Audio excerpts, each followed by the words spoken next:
and they're still relevant. Not tooting my own horn, but I was right. Hey guys, I'm Boyd the broker.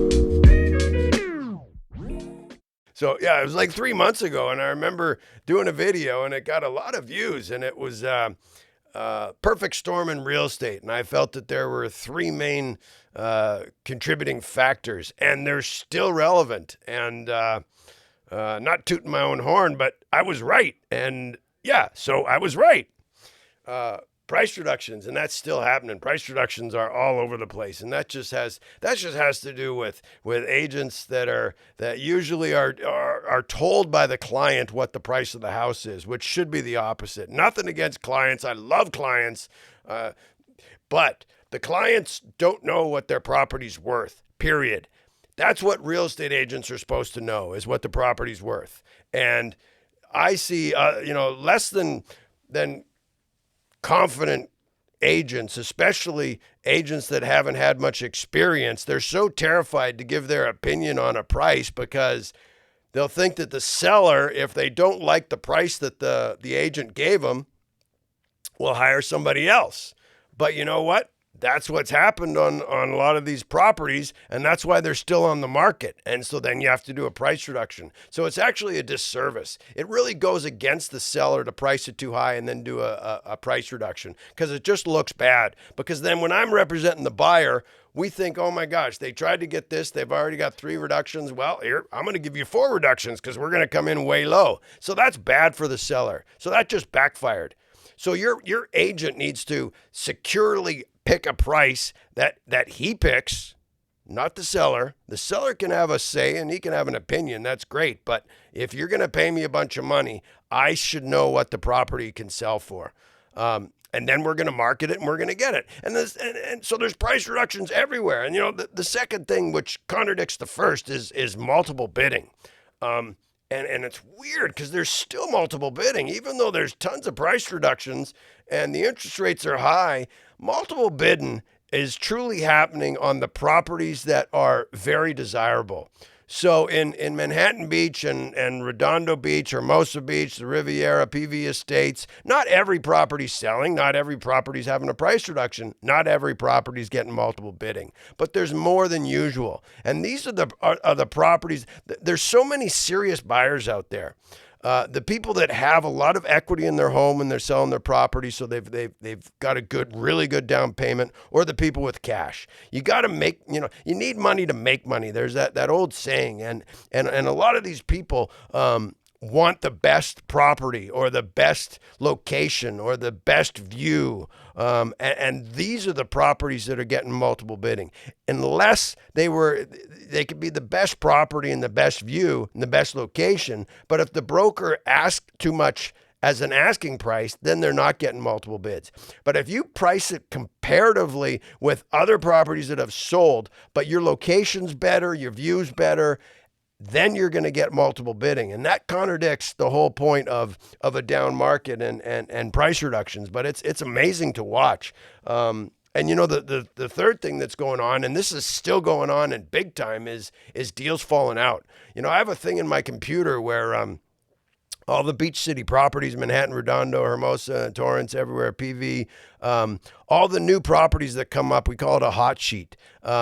I've included in that hot sheet not only the properties that become active so that I know what's going on, but also the ones that went into pending, sold, or came back on market. And that is the biggest thing I'm seeing, is back on market. And that is bad. That means the deal fell out. And back in the day, deals would fall out because, you do an inspection and you'd find out there'd be a problem with the foundation or the roof's gone, and the buyer asked the seller, oh my gosh, I want $50,000 for a new roof. And the seller says, oh, well, forget you. We're going to put it back on the market. That was the old days. Now the new days, it's everything. It's as simple as, like in a multiple bidding, if 3 people are bidding on it and the third guy, the reason he gets the property is because he bids more than the first guy and the second guy. He goes home, and then the next day his wife goes, oh my gosh, I feel a little bit weird. We paid so much more than the next guy. It's kind of freaking me out. Or the neighbor goes, you paid how much?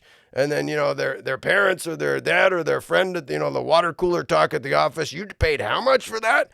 So then they start getting nervous, and then they go to their agent and they want to be told that everything's fine. And an agent that isn't doing a lot of business is going to tell them everything's fine. If it's within the comparable sales, they shouldn't have overbid at the beginning. There was a property in Hermosa Beach that was, oh my God, I mean, it was overbid by $1 million. Can you believe this? That is just ridiculous. There's no way that a house should be. It comes down to the broker. I mean, like, come on. How can you? Nobody has that kind of money where you can go overbidding $1 million. And we're not talking about 12 million and 13 million, which, you know, the percentages. I'm talking, it was like a $3 million house that sold for 4 million. That's just crazy. That just means the broker is telling the client anything to get that deal done. And that's just bad. We need to be told sometimes, hey, you know what? You got to let this one go. This isn't the right deal. It's not going to happen. Let somebody else get it. That's what a strong broker needs to do. And that's what somebody that is not just doing it for the commission is going to tell you. You know what? Let's keep looking. This one's not the right one. There's a little too much competition. But on the flip side of that, those people that are overbidding craziness, they're backing out. And then that property becomes available 2 weeks later, and then maybe you can get a good deal on it, because that's what's going on. Because you know what I think, you know, to wrap this whole thing up, this is the big thing, and I had a guy on TikTok call me a moron. He called me a moron for a lot of things, but not for this. For real, I get real estate. I just understand this. And I think, and it's happening now, so, yep, you can play back the video and see that I was right. And plenty of times when I'm wrong about things, but this one I was right, is that when rates go down, prices will go down. And they're already talking about that. There was a thing in the Wall Street Journal, another one on Barron's. Everybody thinks that when rates go down, prices are going to go up because there's going to be so many more buyers. That's the opposite. There's low inventory now with high prices, but there's high interest rates is because the cash guys are buying everything. It takes money to make money. These guys with cash, they made cash because they're smarter than the rest of us. But that we just need to understand what's going on and go with it. You don't need to be smarter than the next guy, but you just need to understand what's going on and see what's going on. And I see what's going on, and that's it. So when rates come down and there are more buyers, there's going to be more inventory. But when there's more inventory, this is the simplest analogy right here. When there's more inventory, guess what? When there's 3 properties for sale, then the buyers have a better selection. Those 3 properties, they have to make it more attractive for that buyer to buy. So they can't have the high price. That's why they're going to have the low price. I'm telling you, that's where this is going. You're going to see this. Let's talk again in 3 months. You know, so here's the coolest analogy. I think that there's 3 factors going on right now that are creating the perfect storm for real estate. And price reductions is the biggest thing. It's like a swirling storm of these very important things. And price reductions is making people nervous. And it's making sellers reevaluate whether or not they want to sell. But then they're seeing multiple bidding. That's the second part of this perfect storm. So buyers are seeing, oh my gosh, I'm trying to buy this and the guy behind me's paying more and bidding more, and that doesn't make sense. How can there be price reductions and multiple bidding going on at the same time? Well, that's the thing. That's what creates the third part of this perfect storm, which is deals are backing out. Well, deals are backing out not only because of inspections. That's the old way of doing it. Deals are falling out because people are getting nervous. They're nervous because they're seeing these price reductions on every other property. Why doesn't this have a price reduction? And then they're nervous because they were one of the multiple bidders on this property, and now their neighbors are saying, why did you pay so much for this place? Oh my gosh, are you crazy? And then they're like, oh, am I crazy? So you put this all together, and this is that storm that's just churning up and churning up. And guess what happens? After the storm, when the dust settles, you're going to see us at the end of the year, probably in 2024, where the interest rates are going to be lower, but the prices are going to be lower. That's where we're going.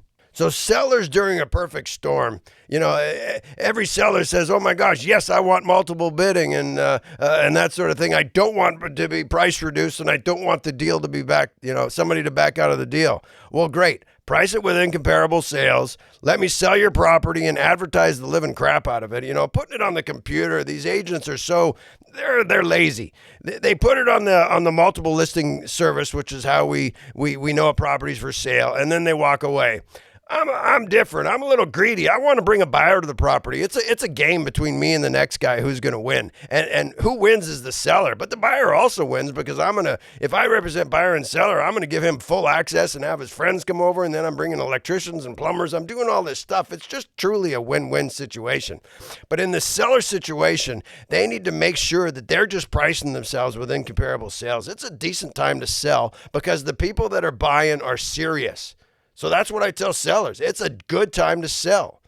Now, buyers, how can you tell buyers and sellers the same thing? You can't. It's not the same thing, but the environment's still the same. Buyers, if you're buying a property because your lifestyle changed, your job changed, your family size changed, well, then it's time for you to buy. You're not going to be able to time it and figure it out. But and you can't, oh my gosh, some of these mortgage brokers and real estate brokers, they're promising the clients, oh, buy now, and then in a year you can reduce the interest rate and everything. That is something that you can possibly do, but you can't count on that. You cannot use that in the factor of your purchase. You either can afford it now or you can't afford it. And if you can't afford it, you don't buy it. That's the reality of it. I was talking earlier about multiple bidding and somebody paying $1 million over. That's the thing. It's like, as an agent, you got to stand up for your opinion because your opinion matters, especially if we've got some experience. Because I've seen buyers that have lost out or sellers that have regretted what they've done. So I can give you that experience, and that's why I might be a little better agent than the next guy. And that's just how it is. You can pick whoever you like, and there's some fantastic agents out there. But that's what you got to look for. You just got to look for somebody that's going to stand up and be opinion. This is the time when you want an opinion. You really do. And it doesn't mean that the opinion of the broker's right and that he shouldn't listen to the seller or the buyer. You should absolutely listen to the opinion of the seller or the buyer.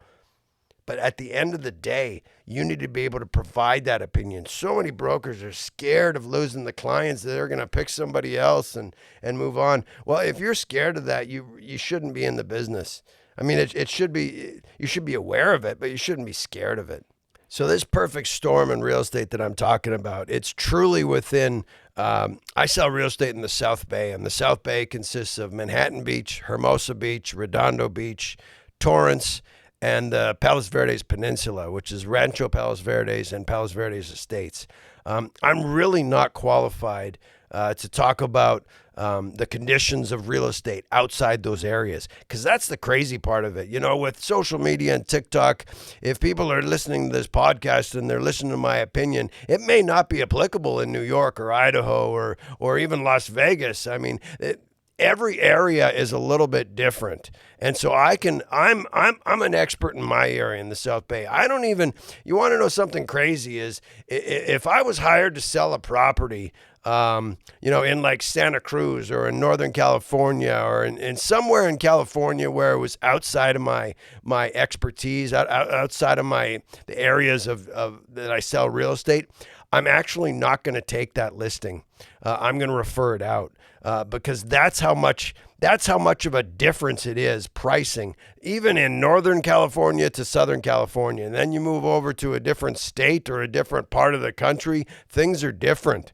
I mean, you can understand what I'm saying, and some of it might apply, but you want to get a local guy to sell your local property or buy your local property because they're supposed to know the difference in that market because it truly is different from market to market, period. So here's what we're seeing in pricing, which is contributing to this perfect storm. And it comes down to the agent not understanding comparable sales or being told by the seller what they feel the property's worth, or an agent that just doesn't have the experience, because the craziness of the market really makes the people with experience stand out. There was a place in Torrance for $1.2 million, and they put it on the market you'd say on a Saturday or something like that. The agent got 8 or 10 calls in the first 2 days and thought, oh, this is so great. Oh my gosh, I got 8 or 10 calls. Well, the seller says, oh, geez, there's all this interest in my property. Well, that means you priced it too cheap. 1.2, my gosh, you change it. And the agent, not being confident enough, secure enough, or have enough experience, was afraid of being wrong too and didn't understand the true pricing. So they listened to the client and increased it on, you'd say, Tuesday to 1.4. Well, guess what happened? Now they get no calls. The 8 to 10 calls were just inquiries. It's not 8 to 10 offers for starters. And it went down to nothing.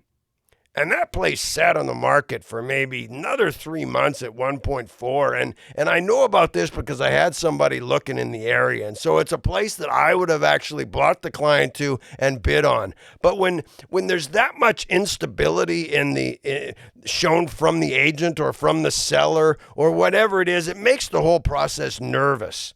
And if you're getting into a nervous process during a nervous market, it's a recipe for disaster. And so I think it stayed on the market maybe another month, and they reduced it below that 1.2, I think, to about $1,150,000. My guy had already moved on and bought something else. That's the other thing, is that people, when they see a property for sale and then it gets reduced or it stays on too long, there's all different types of stories what's going to come on about why that property got reduced or why it hasn't sold. They don't even need to be true. That's just the reality of it. But this place now is $1,150,000 not selling, when at the start at 1.2, the 8 to 10 calls, they probably had 1 or 2 of those people were probably interested in it. They probably could have been done it. The seller could have moved by now, had his money in the bank or moved to another place. Everything would have been great. But no, they freaked out. The broker didn't have enough confidence, and now the seller's going to get less money than they were at the start. I'm Boyd the Broker. I appreciate you tuning into my podcast. I live in the real world. Where do you live?